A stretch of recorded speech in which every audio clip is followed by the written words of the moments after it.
ఒక వ్యక్తిగా నువ్వు సంఘములోకి ఎప్పుడు చేర్చబడతావయ్యా అంటే, క్రీస్తు రక్తము ద్వారా రక్షింపబడి నీవు సంఘంలో చేరతావు.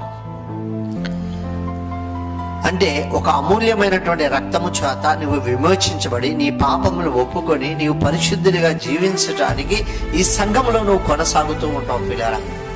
అయితే బై బ్యాడ్ లక్గా ఏమవుతుందయ్యా అంటే, సంఘములో, దేవుని యొక్క సంఘములో ఉండవలసిన నియమ నిబంధనలు ఏమైతే ఉన్నాయో ఆ నియమ నిబంధనల్ని నేడు అనేక మంది ఏమవుతున్నారు, మరిచిపోతున్నారు, వ్యర్థపరిచిపోతున్నారు. వారి సొంత నియమ నిబంధనల ప్రకారం, వారి ఆలోచనల ప్రకారము ఈ లోకంలో వారు ప్రయాణం చేస్తున్నారే తప్ప, జీవము గల దేవుని సంఘములో ప్రజలు ఎలాగ జీవించాలని దేవుడు సెలవిచ్చాడో ఆ సెలవిచ్చినటువంటి ప్రకారము నేడు జీవించలేకపోతున్నారు పిల్లలు.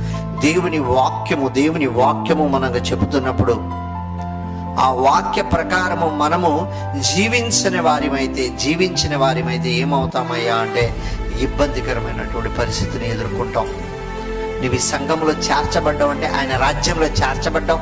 ఆయన రాజ్యంలో చేర్చబడ్డావు అంటే పరలోకానికి నీవు మార్గాన్ని ఏర్పాటు చేసుకున్నావు. పరలోకాన్ని నీవు వెళ్ళటానికి ఇదిగో ముందుగా ఆయన ఈ లోకంలో ఏర్పాటు చేసిన ఈ రాజ్యంలో నువ్వు ఉంటున్నావు. ఈ ఆత్మ సంబంధమైన రాజ్యంలో నువ్వు ఎప్పుడైతే ప్రవేశిస్తావో అప్పుడే నీకు నిత్యమైన పరలోకానికి నీవు అర్హుడి అవుతావు పిల్లారా.